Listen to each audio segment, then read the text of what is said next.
All right, teammates, we are back once again. If this is your first time listening to the Move Swiftly podcast, welcome to the #1 show on innovative teamwork. Great to have you. Looking forward to having you back for more.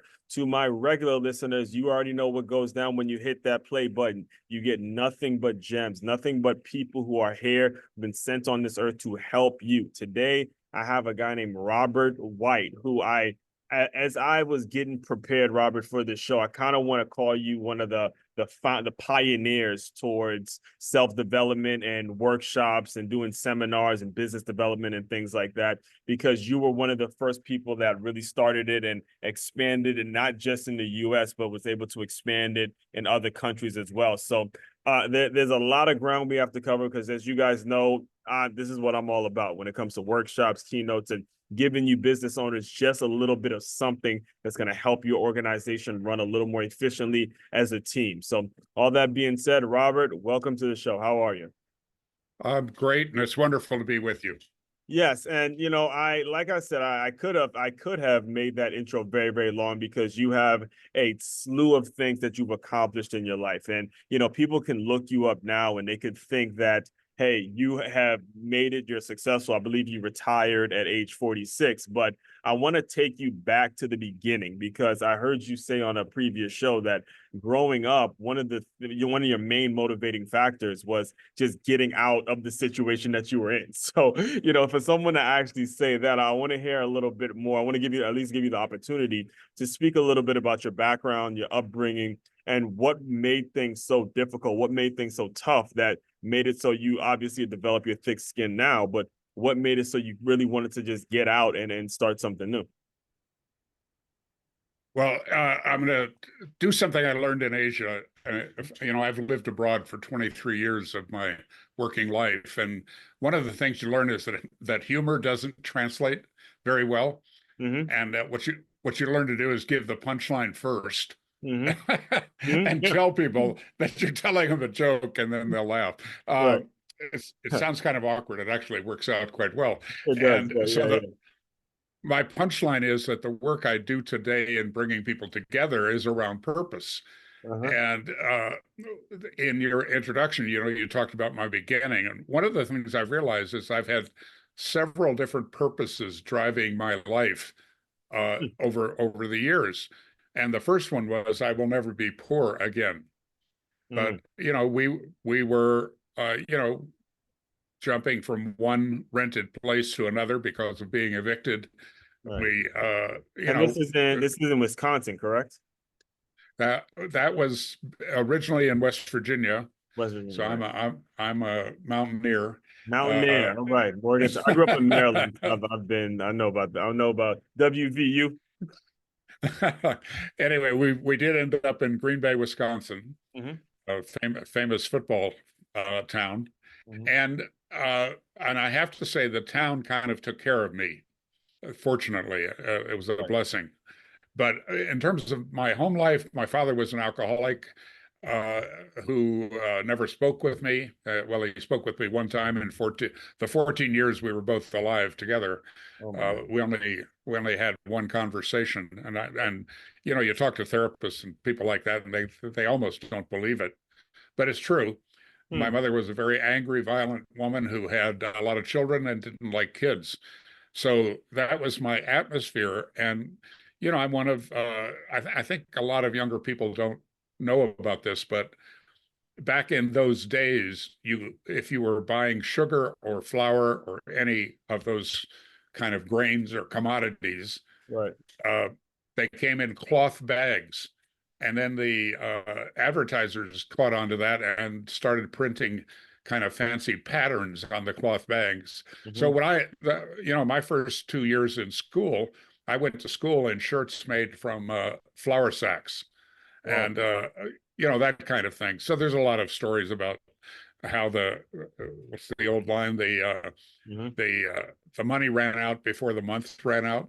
Mm. Uh, I still have trouble eating field greens, kale and dandelion and things like that, Mm. uh, because we would be near the end of the month. We would be sent out to pick field greens to be combined with fatback and some of the worst tasting food you ever had, and Oh my that's all God. we had to eat. That kind of thing. And I Right. made a decision very early Hmm. that I'll never be poor again, Right. and which short term worked for me and brought a lot of success. Um, so anyway, that's the background story. It wasn't very pleasant, but on Right. the other hand, I lived in a place that was kind, and a lot of people around me were kind. Hmm. Uh, and one of the things that happened was that uh, I did everything. I shoveled snow in the winter. I cut grass in the summer. Hmm. I scraped gum off the sidewalk at the local Dairy Queen. That was the worst job of ever. Uh, Yeah. I just did. Oh, I sold magazine subscriptions and greeting cards door to door. I had a Yeah. paper route, of course. Yeah. I did all those things, so I actually already always had a little money, Yeah. and my mother would go through my pockets and take it from me. So I also got very good at hiding the money, but along the way, I wrote something, a class assignment when I was 12 years old that won a citywide contest for this essay. Hmm. And number one prize was a bicycle with all the bells and whistles, which was cool. But the number two prize I didn't understand at the time, and it ended up changing my whole life. And that was that a teacher accompanied me to a local radio station to in the early morning drive time to read a part of my essay on the air. And I had never been in a radio station, and Aswan, I fell in love. Mm. All of that those electronics, the idea that there's a guy there in a little booth and he's talking to many people from Yeah. that little booth, just all those things. And in those days, radio was also a big part of young people's lives because Right. we didn't have streaming and Exactly. Yeah. That's a podcasting, big deal. Right. Right. all that Completely. stuff. Yeah. The world's changed from back then. What was it about that moment? I mean, did you? Because as you're talking, there's a lot of points that you're making that I don't want to just brush over in regards to you knew you were in a situation that you wanted to be out of and you took action, you did something about it. All right. And that's an emphasis. I want to make sure I emphasize that to the listeners as well, especially those who run a business that's listening. If you are not liking your situation or you do not have any more any luxury of making excuses. There's things you can be doing to create revenue and make sure that there's revenue being generated in your business. All right. This is a living proof example, live proof example of why that's so very important.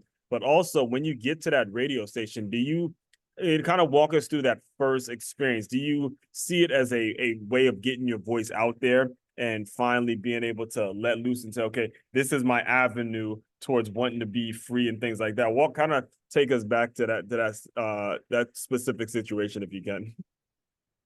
Well, it was, of course, I was 12 years old. I'm Hmm. maybe not very capable of, you know, mentally processing a lot of stuff.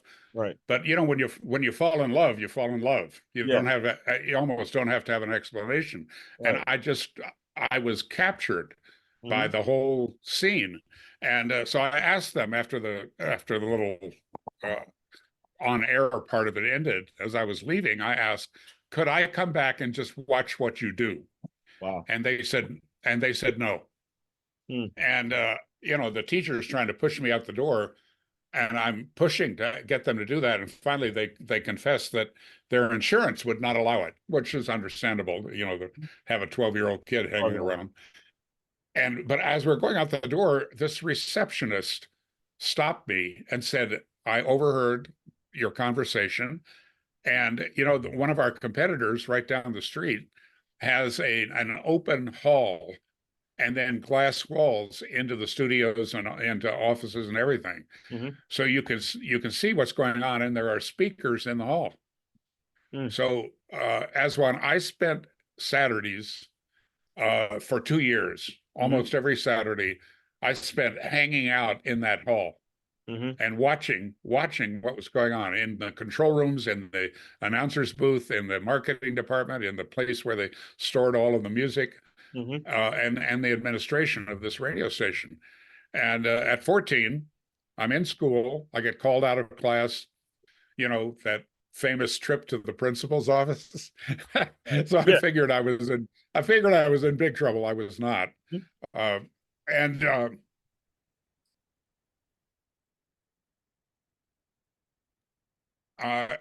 what they told me was that this radio station had called them and challenged them to find out who is that kid that's been hanging out in our hall on Saturdays for two Awesome. years. Yeah. Yeah. I never met anybody. They didn't have my name. And Right. what it turned out is that this radio station had gotten into a labor dispute with Hmm. all of their control engineers, and they fired all of them in one day. And so now the DJs and the news readers had to, they call it running your board, running your own board, putting the music on, putting the commercials on, things like that, Hmm. which is it's very challenging to be a good on-air personality and do that. So they were desperate and looking for someone. And so they interviewed me and they asked me, do you know how to run the board? And I lied So, and said yes. yes, you do. Yeah, I definitely do know how to run the board. Yes, sir. Yes, sir. And then the school cooperated, rescheduled my classes Uh-huh. so that every morning from 6 o'clock until 9 o'clock, I ran the board for that radio station Monday through Yeah. Friday, and that got my start in radio. I mean, the first few days were terrible, and I've always been grateful to the on-air people that were Right. so forgiving. I rewound tapes on the air and things like that.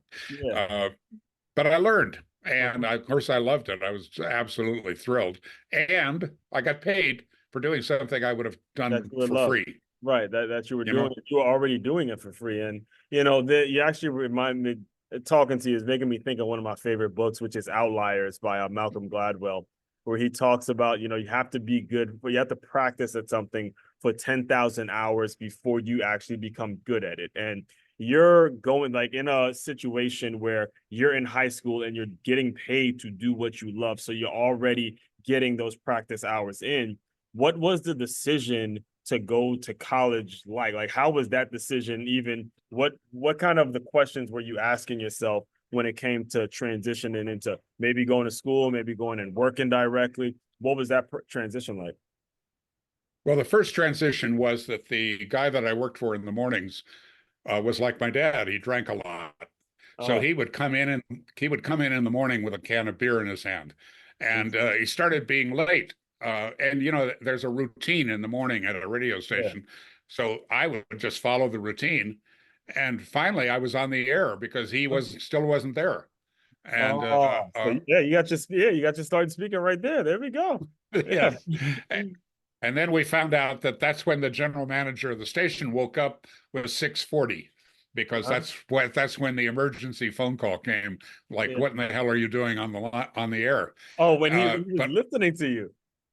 yes, so we got caught. That guy got fired, Yeah. and I got the job nights and weekends Hmm. because the audience nights and weekends were teenagers, and Hmm. I knew how to talk with them.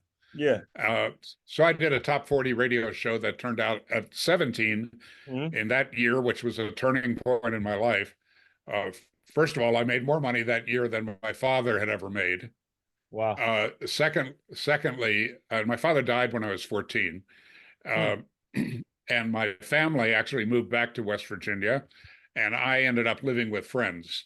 Hmm. And I always thought I was unusual, but when you get out in the world, you find out there are a lot of people that have had rough beginnings Yeah. and lived with grandparents or lived with uncles or aunts, and I kind of identify with that. I was really fortunate in that the family that I lived with was loving and kind, and they actually communicated, Right. and they gave hugs, and Hmm. they expected a lot of me.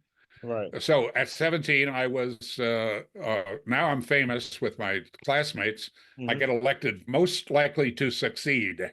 So Hmm. if you buy the yearbook for that year at Green Bay East High School, Hmm. I'm featured as most likely to succeed, and I made a lot of money, and I got well known. Hmm. I was a commencement speaker, of course, Right. and At life 17? at 17, yes. And I called my mother we didn't live together. She Mhm. moved back to the South. Um, and uh, Other people have told me that when I've told them about that phone call, they said, well, that explains everything, because I said, I'm graduating number 6 out of 300. Mhm. I'm most likely to succeed.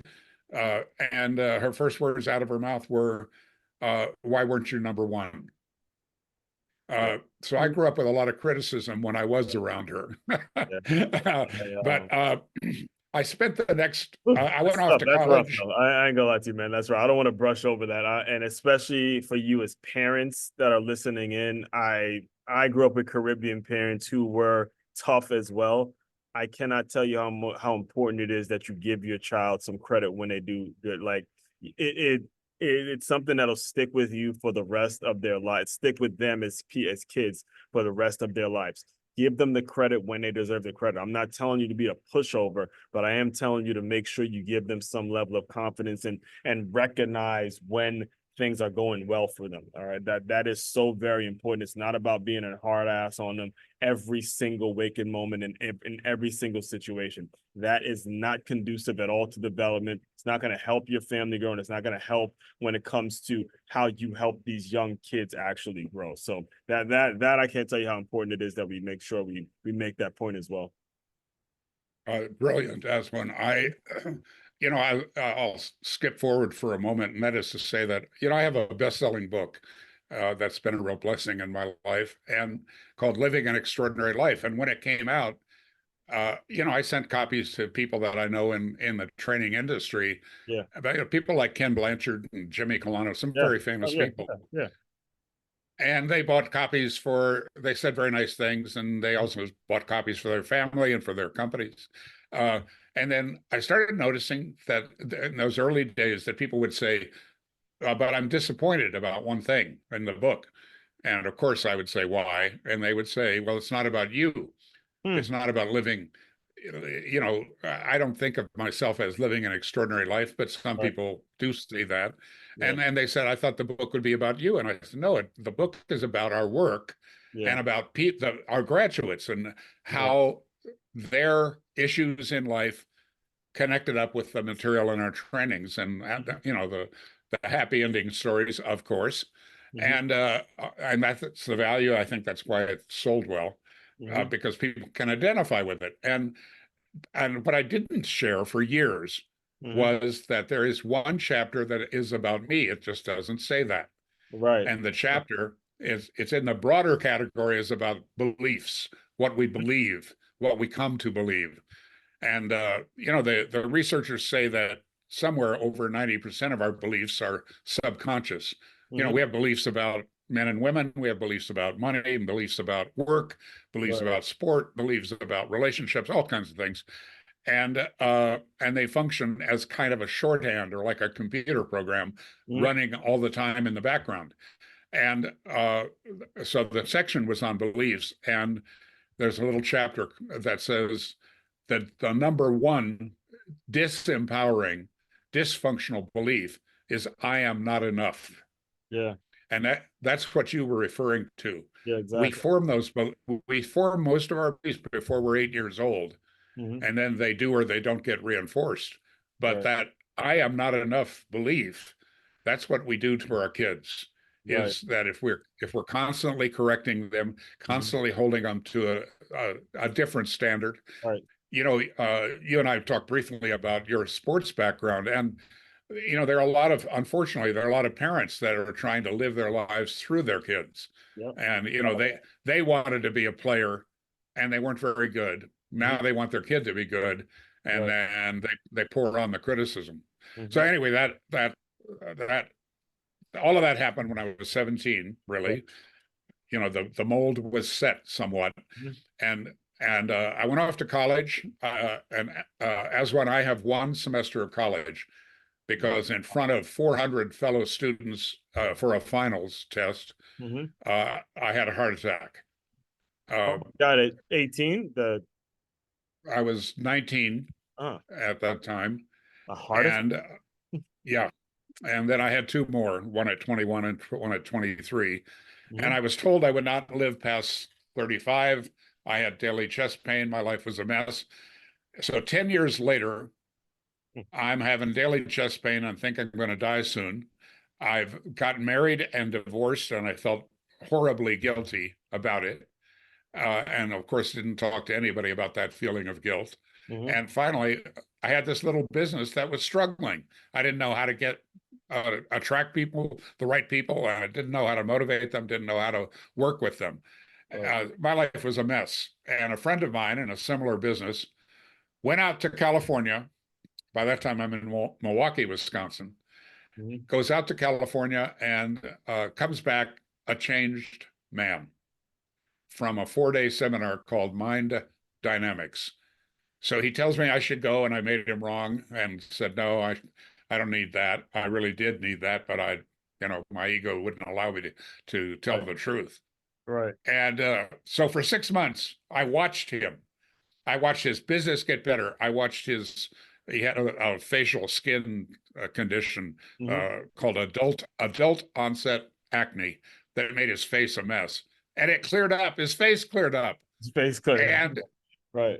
and I was aware he was close to divorce, and Mm-hmm. suddenly his relationship is close and intimate and wonderful. Mm-hmm. And so finally, I did go to that seminar, and as one, it's a cliche all these years later, but 4 days later, my whole life changed. Mm-hmm. I mean, not everything on that day, but it started a process that has changed my entire life Mm-hmm. because I the main thing that happened was I realized I need to take responsibility for my life, all Right. of it, Mm-hmm. good, bad, indifferent. I need to own it. Right. It wasn't my drunk father. It wasn't my violent mother. It wasn't how the world treated me. It certainly wasn't my former wife. Mm-hmm. Uh, that I was the source of all of that. Right. And not from a standpoint of blame or guilt, but from a standpoint of simply accepting it, owning it, and realizing I needed to do some work on me. Right. That following year, my little business tripled in size. The year after that, it went up 10 times. Mm-hmm. And I sent a lot of people to mind dynamics training. I didn't understand it. I didn't really know anything about it. I just knew that it was good for me. And that when I sent my friends originally and my family, and then my salespeople, particularly my staff, uh, my life got better. So Right. it was actually it was selfish, but Yeah. just like with me, for many of them, it really changed their life for the better. And one day I got a phone call from the founder of that company. I didn't even know his name. Mm-hmm. He introduced himself and said thank you. I had put 400 people in his training over the Yeah. couple of years, Yeah. Because you were and sending people. Right. Right. just because I was excited about it, Mm-hmm. and it was good for me. Um, and he invited me to come and meet him in California. By then I had sold my business and was working as a sales trainer in New York City. So I got to fly first class across the country, my first class trip, to Yeah. meet this wonderful man, Alexander Everett. And 10 days later, I was president of Mind Dynamics. Yeah, So so Mind Dynamics was, just so we're clear though, Mind Dynamics, that was the seminar in which you actually went to, and then you became the president of that actual seminar that ultimately basically you just said changed your life. exactly. And I just ran the business of the Mhm. business. Alexander handled the content, handled training of the trainers, Right. the whole soft side of the business he handled. And Mhm. I did the work of kind of straightening out some things and getting people moving. And so we were quite successful. The first 2 years, I worked only in the U.S., Mhm. but in the second 2 years there, I ran around the world setting up foreign subsidiaries of My Dynamics. And Yeah. this is a kid from Green Bay, Wisconsin, Right. without a college education, but a love for the work. I loved the work, and Yeah. it came kind of naturally to me. Uh, and for a young guy, in my case, early 30s, the Mhm. chance to travel around the world, Yeah. experience different cultures, make mistakes Mhm. with a very gentle and very allowing boss, the Yeah. Alexander. So that was all good. And then the co-founder of that company died in a plane crash. Alexander sold his shares to the estate of his late partner, who died without a will. Oh my God. Uh, Very wealthy guy with over 30 companies that he owned, all or big part of, and no will. So it was a mess. So Mhm. I ended up working for a probate judge, which Mhm. didn't work for me, Right. Well, to put it. once you experience what you just experienced, it becomes like I like to call it psychologically unemployable because first of all, it's something you believe in, and then you were able to go out and sell it. And sales is a force multiplier. You know, when you learn to sell something, first of all, you know what you're good at, you know what you can believe in, and you're very straightforward and you're very much in a situation where you know exactly what you want. It's gonna be hard to go back and work for someone when you know how to sell, what you can be selling during those times. And similar to you, Robert, I actually went to a Tony Robbins event about 5 years ago now. It's Unleash the Power Within. And like you, my life changed after that moment. After that moment, this podcast, 5 books later, tons of material out there. If you look my name up before that event, you look it up now, it's like two completely different people.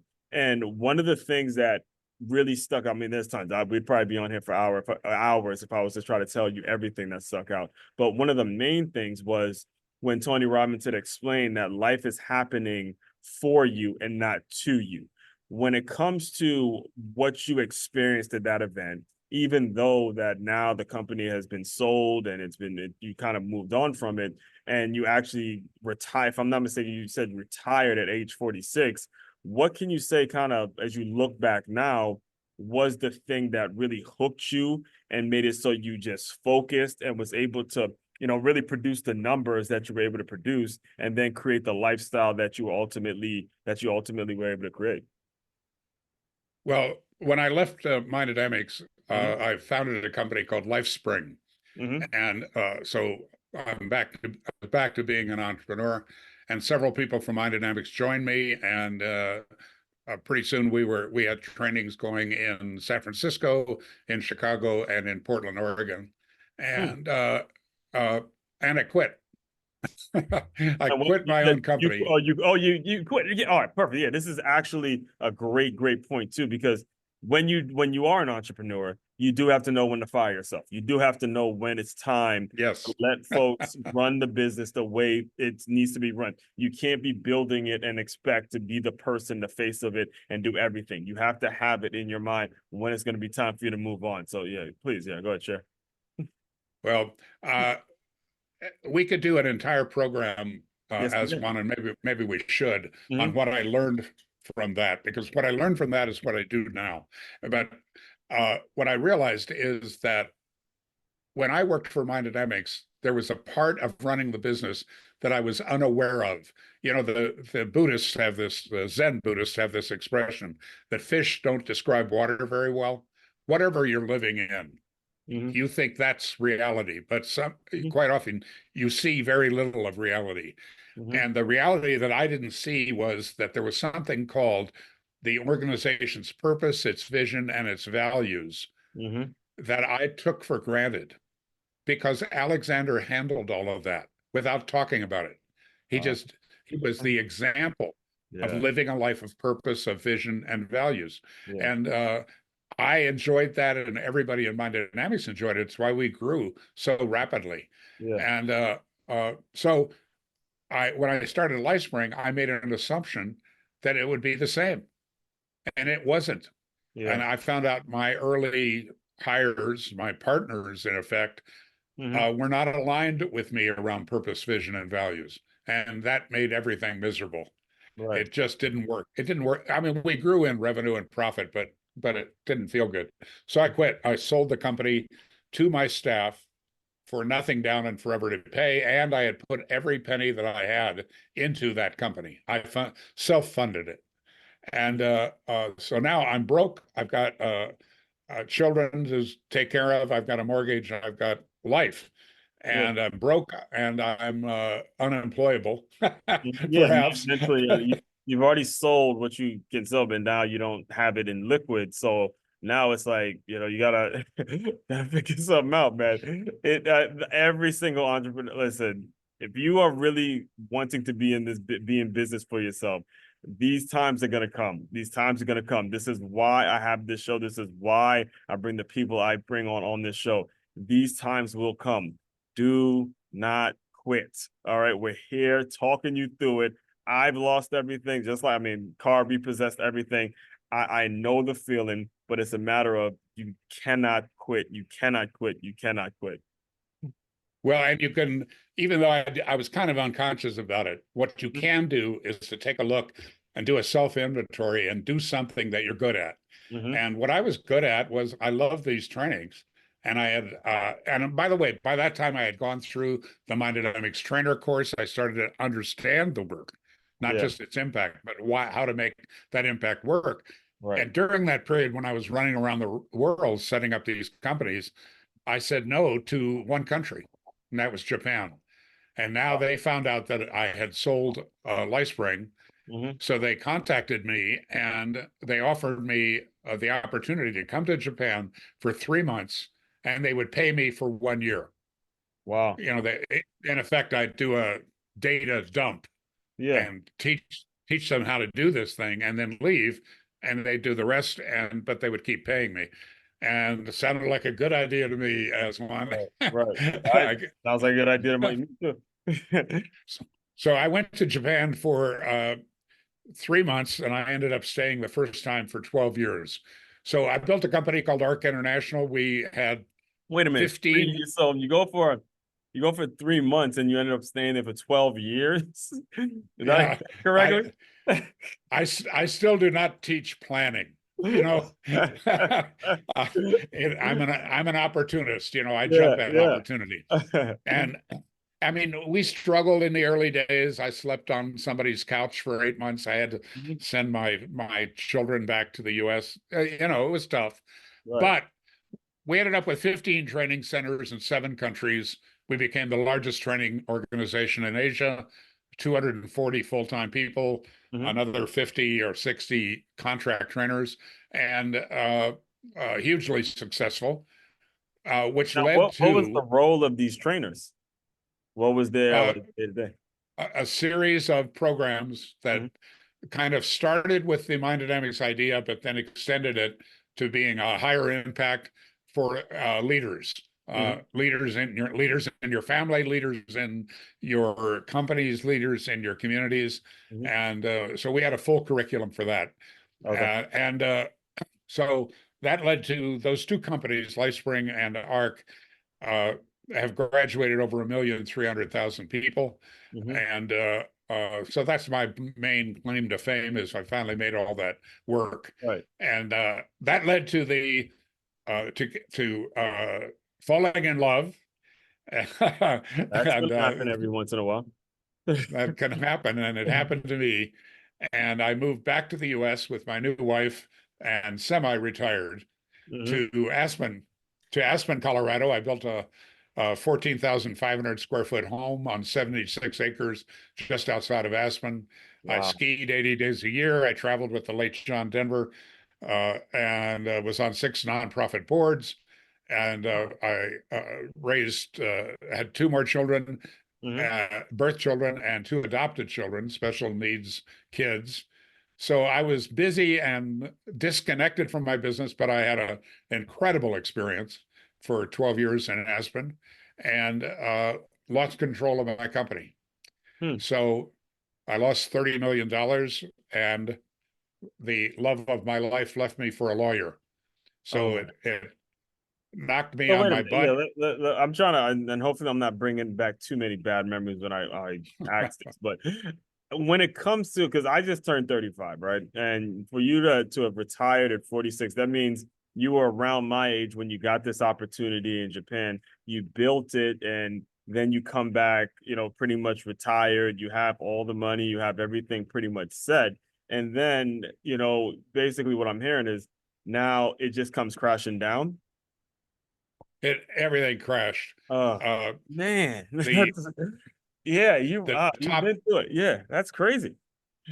the guy that I had delegated to my Asian business and the guy that I had delegated to run. By that time, I had a U.S. Corporate change business, Mm-hmm. and they both left the company the same week, and taking all of my top people with them. So, and then I stepped back into the company, attempting to rescue it, which just cost me a lot of money Mm-hmm. and time and energy.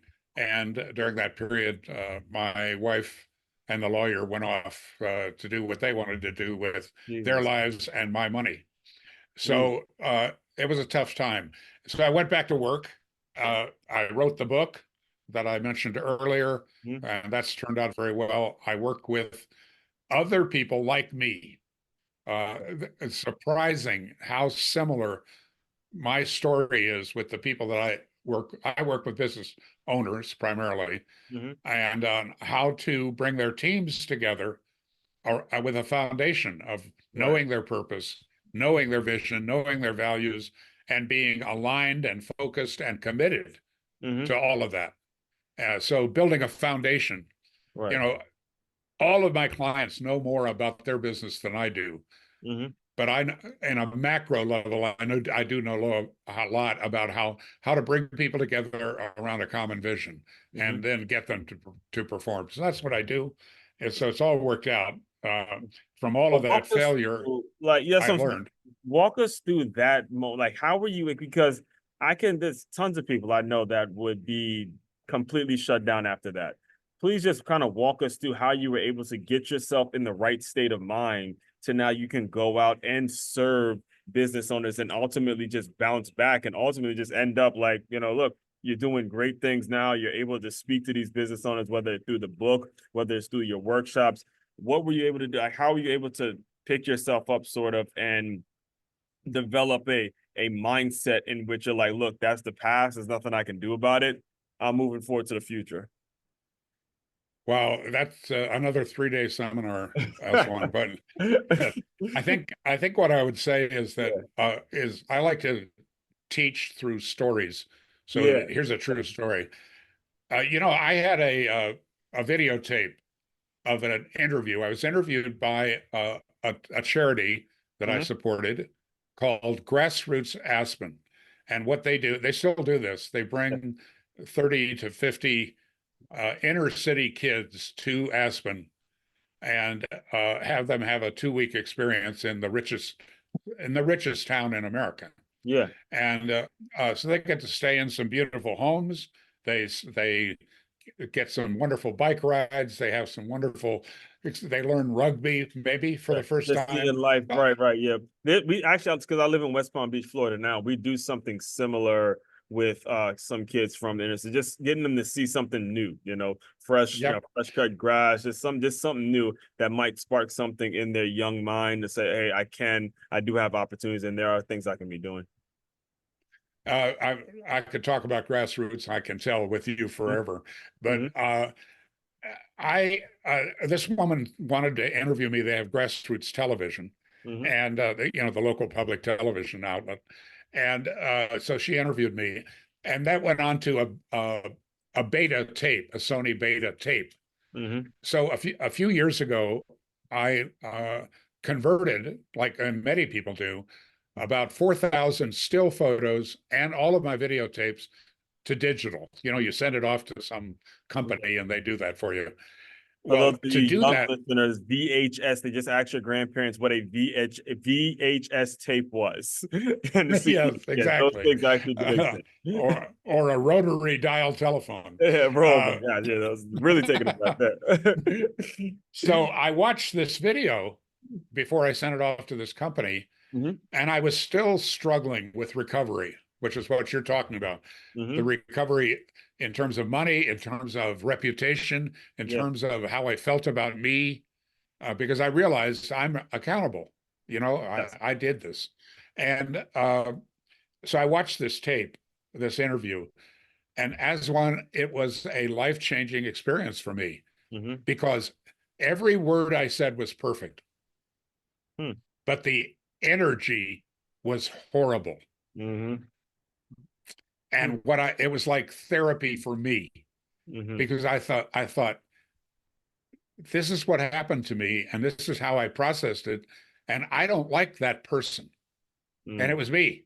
I don't mm, like the person that showed up about something I cared about, the work of grassroots. mm-hmm. I really cared about it, and yet I sounded like I was talking about a funeral. Yeah. And I was, in a way, and it was the funeral for the old me. Mm-hmm. That's also by the time that I did some work with a coach Mm-hmm. around my purpose. Yeah. And I shifted my purpose from "I'll never be poor again" to that my life is a contribution. Mm-hmm. And uh, and that's another long story, but just watching that video and realizing what had happened to me as a result of the betrayal, as a result of the dishonesty and the violation of me in every way, Yeah. the way I processed it didn't work. Yeah. I needed to, and what I needed to do was get back to my purpose, Yeah. get back to my vision and my values, so that's the process. Yeah. When life knocks you down, the Japanese saying is, uh, 9 times knocked down, 10 times up, Yeah. and but everybody experiences breakdown. Mm-hmm. I shouldn't say everybody, most people do.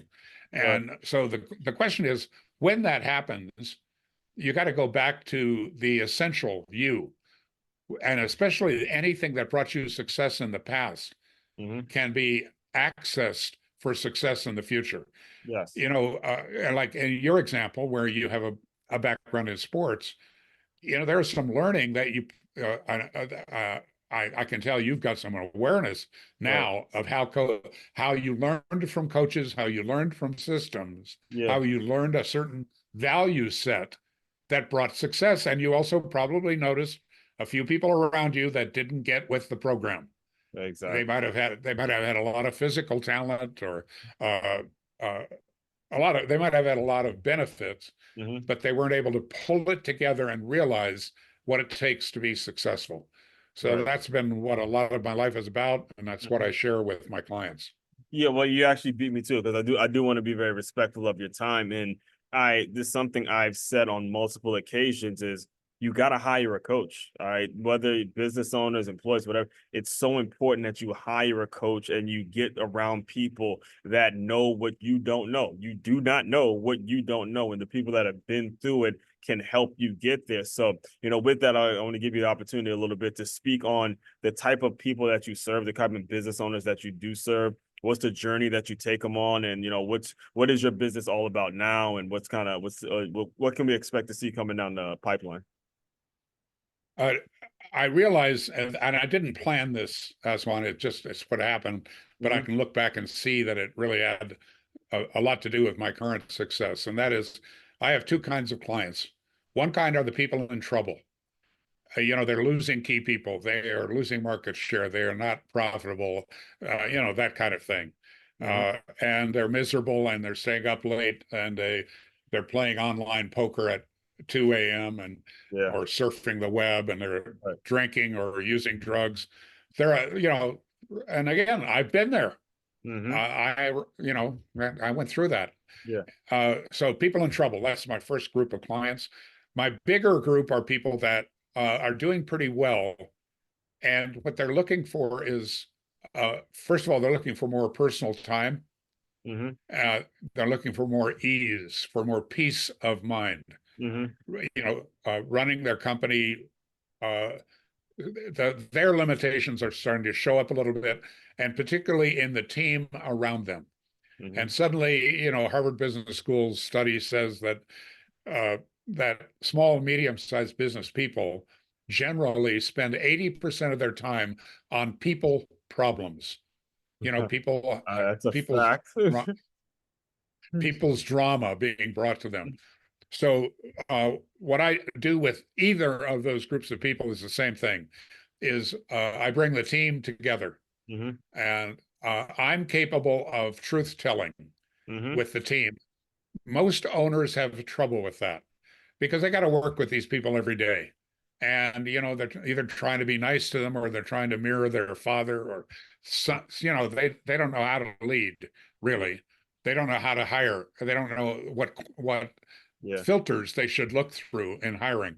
Yeah. They don't know how to run a good meeting, a Mhm. productive meeting. So things like that. So we do 4 or 5 days together in a very intensive environment where we get the team to agree on a purpose, Mhm. vision, values, and strategic intent for the company. And there's a lot of truth telling. And it is not unusual for somebody to quit the company in the middle of our training Yeah. because they get clear that it's not for them. Yeah. Uh, And that's the way it but the should be, more, to be honest with you. You don't want to waste people's time. Our time yeah, is not unlimited. That is the way it should be. There's nothing wrong with that. No one's going to think any less of you if it's time for you to move on. That is the way it should be. Do not waste people's time, because ultimately you're just wasting your own time and you're creating more problems. something got developed in LifeSpring after I sold the company Mhm. that I learned about later. I stayed in touch with those people. They were all my former staff, Mhm. and I bought a ranch next door to the new owner's ranch. So Right. I mean, there were a lot of connections. And one of the things they did that I hadn't done as successfully as they did was the crucial people in the company, and maybe you can see this from your sports background. Mhm. The really important people in the company held each other accountable. Yeah. The boss did not have to do it. Yeah. And I've heard this a lot, that what happens in the locker room is Stay just on the as line. Right. important as what happens on the field. Yeah. And the people in LifeSpring that I actually, many of them ended up quitting LifeSpring and coming to work for me. Mhm. And what I learned that they had learned Yeah. was how to hold each other accountable. Exactly. And so that's one of the things we work on in our trainings and in our follow-up work and coaching with people, is how to hold each other accountable instead of it being top down. Most owners take on way too much. They work so hard, they work so many hours. Most of them are smart, they're focused, Right. they're ambitious. And so what we want to do is to free them up to be the creative people that they are, Yeah. and to get those people that report to them, Mhm. especially the top team, to be like little owners within the company, Yeah. whether they have ownership or not. Mhm. So that's incredibly rewarding work. It's Mhm. fun. We laugh a lot. We cry a little, and we let the past go. We tell the truth about current reality, and we choose a new vision that's freely chosen and that empowers people and makes it the kind of place that people want to work. Yes. They can't wait to go to work. Right. And my experience with owners is that they want one thing that's kind of impossible, but it's true. And as they want people to be as passionately committed to their company as they are. They are. You know, And the some of truth them about that expect is, that. Yeah, they expect that, and they are mistaken. Very it's much a mistaken. Yes. it's an unrealistic expectation. Mhm. However, if you work on these foundational principles, Mhm. what you do is you get people that really understand that Mhm. where they are, the opportunity that they have to Right. build something together. There's nothing like building something. Again, that sports metaphor. Mhm. When you do something together, you set a goal and you accomplish it together, the Mhm. trust that gets built, the relationships that get built, it's Right. like nothing else on the planet that I know of for Exactly. bringing joy and happiness and money. Mhm. Uh, the way to do it is to come together, trust each other, tell the truth rigorously, and be about your work. Yeah. So that's my goal. So, what is the best way for people to reach out if they're interested in talking to you, or becoming a client and stuff like that? Where do you send people? Well, everything starts with a relationship. Mhm. And my way of doing that is I have a free weekly newsletter called An Extraordinary Minute. I've been doing it for 15 years. And Huh. How it's often does it it's come an out? idea once a week, every Wednesday morning for 15 years. 15 Once again, years. you go. It's free, Uh-huh. and it's the structure is it's an idea. It's something that I've heard from someone else, or Yeah. a video that I watched, a seminar that I've attended, Mhm. something that I've read, and then my comments on it, all designed to be read in 1 minute or less. Mm-hmm. And but it opens up something, an idea for people. And Right. then if they want to explore it further, they can do that with me or with Tony Robbins or with someone else. But uh, I do that. And I've also written and rewritten and edited and rewritten a 28-page PDF that I offer to people free Mm-hmm. about success. And it gives you a chance to learn what I've learned over the years. And it's also shareable. It's not protected except by copyright. Right. But you can share it with your team, you can share it with your family, and that comes along with the registration for the weekly event. So that's at extraordinarypeople.com Okay. uh, on the web, extraordinarypeople.com. And you can navigate around and find out stuff about what I'm up to and how I think. And, Mhm. if you receive that weekly email and want to connect up with me, all you have to do is hit reply. I I answer every email, well, not everyone, but most of them, Mhm. and set up a phone call and we'll chat. Right. So And that's where I am. we'll make sure we include all that in the show notes as well. So if you're driving, don't feel like you got to stop and write it down. As all you're gonna have to do is just click the link and it'll take you wherever you need to take or wherever you need to go. So all that being said, Robert, the way I close out all the shows is I want you to use your imagination a little bit. You are back in Wisconsin, you're shoveling snow, you have your paper route, you're doing everything, you're selling, you finally found your radio gig. There's all sorts of things you're doing. Pretend that young 14-year-old kid has come into the Zoom room. Give him some words of encouragement and we'll officially close. I think the biggest empowering belief that I know of is that whether you ascribe this to God or to the stars or the moon or the day you were born or the lines on your hand, there's a lot of different systems for thinking. But I strongly believe we were all put here for a specific purpose, and realizing what that purpose is for your life is the journey that pays the highest benefits.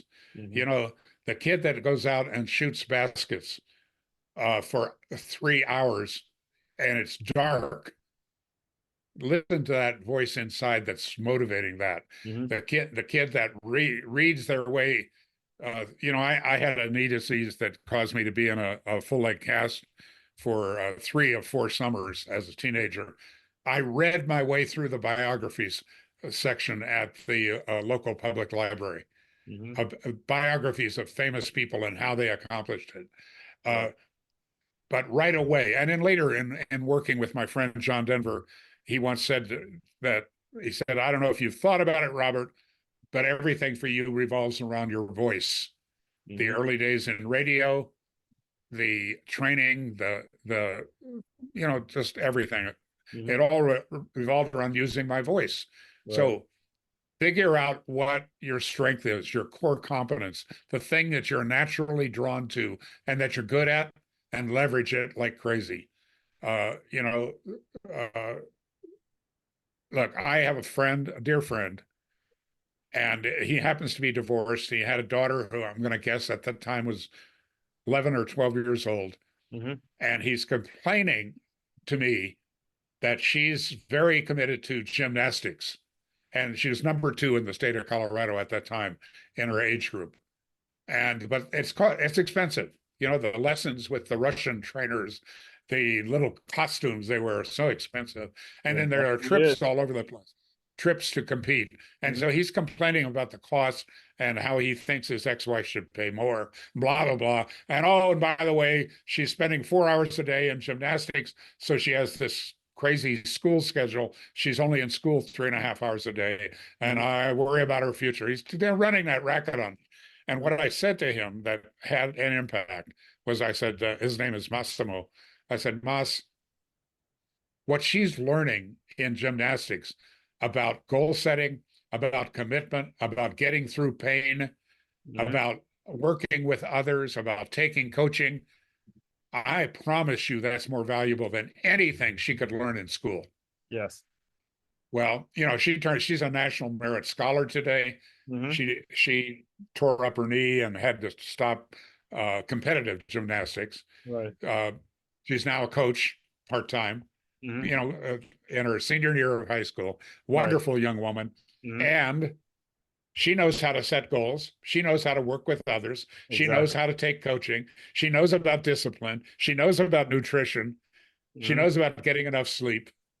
You know, Exactly. all those Exactly. things you know from your career. Exactly. Exactly. Uh, and so I would say, uh, if you're that younger person, Mhm. realize that you're here for a purpose, Yeah. that God intended for you to accomplish something, Right. and that your job is to find out what that is, to try things, to take action, that get off of your phone, get off of video games, Mhm. get off of goofing around, go find out where your talent is Yeah. and start using it. Right. And it's a phrase for you regular listeners that you've heard on multiple occasions on the show. If it's your first time tuning in, just get used to hearing that the two most important days of your life are the day you were born and the day that you figure out why. All right. So figure out that why. There's no date to it. There's no, just simply figure out why. So all that being Yep. said, fellow teammates, continue to move swiftly. We will talk more soon.